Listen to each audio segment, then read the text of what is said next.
अस्सलाम वालेकुम दोस्तों, आज है 13 अप्रैल 2020 और आज की कुवैत की कुछ अहम तरीन खबरें जो हैं वो आप तमाम दोस्तों के साथ शेयर की जाने वाली है। तो अगर आप कुवैत में रहते हैं और कुवैत के हालात से बाखबर रहना चाहते हैं तो इस वीडियो को आप शुरू से लेकर आखिर तक जरूर देखें। दोस्तों वीडियो पसंद आए तो लाइक और शेयर जरूर करें। चलिए दोस्तों भी बढ़ते हैं अपडेट की तरफ।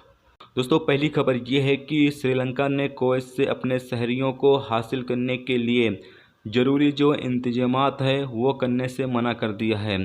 सिक्योरिटी जराये से पता चला है कि कुवैत के जो अधिकारी हैं वो श्रीलंका के अधिकारियों से बातचीत कर रहे हैं ताकि श्रीलंका के जो वर्कर हैं उन्हें श्रीलंका भेजा जा सके जो इलीगल तरीके से कुवैत के अंदर मौजूद हैं।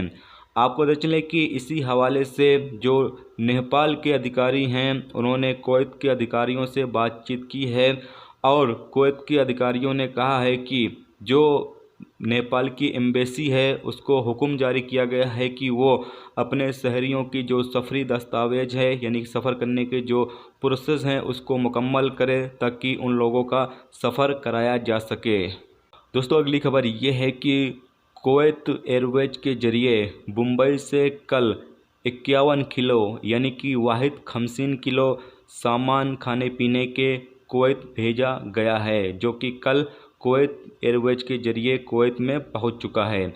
अगली खबर यह है कि public authority for man power जो वर्करों के सैलरी बाकी है उस हवाले से जो कार्रवाई है वो कर रही है। तो आप भी पब्लिक अथॉरिटी के वेबसाइट पर जाकर अपनी कंप्लेन कर सकते हैं अगर आपको सैलरी नहीं मिली है, या फिर व्हाट्सएप नंबर के ज़रिए भी आप अपनी कंप्लेन जो है वो कर सकते हैं।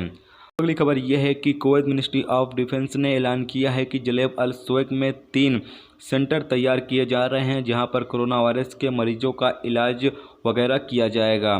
3 सेंटर में 2 स्कूल और 1 खेल सेंटर शामिल हैं जिसको अभी फ़िलहाल वक्ती तौर के लिए अस्पताल में तब्दील किया जा रहा है ताकि यहां पर कोरोना वायरस के मरीजों का जो है वो इलाज किया जा सके।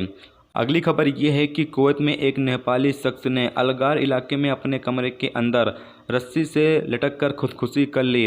हादसे की खबर मिलने पर सिक्योरिटी एहलकार और पैरामेडिक्स मौके पर पहुंच गए। लाश को फॉरेंसिक डिपार्टमेंट में भेज दिया गया है जहां पर लाश की तहकीकात की जा रही है और इस हवाले से भी तहकीकात की जा रही है कि आखिर उस शख्स ने खुदकुशी क्यों की थी।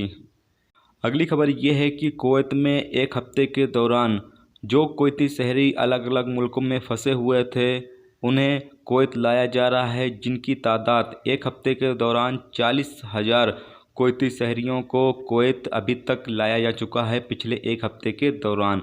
तो ये थी दोस्तों कुवैत की कुछ लेटेस्ट अपडेट जो आप तमाम दोस्तों के साथ शेयर की गई। तो उम्मीद करता हूँ दोस्तों ये वीडियो आपको पसंद आई होगी। पसंद आई तो लाइक और शेयर जरूर करें। चैनल पर नए हो तो चैनल को सब्सक्राइब करके साथ में बेल के आइकन को जरूर प्रेस कर दें जिससे जब भी मैं कोई न्यू वीडियो डालूं उसका नोटिफिकेशन आप तमाम दोस्तों को मिलता रहेगा। चलिए दोस्तों मिलते हैं नेक्स्ट वीडियो में नेक्स्ट टॉपिक के साथ। जब तक रखिए अपना ख्याल, ओके, खुदा हाफिज़।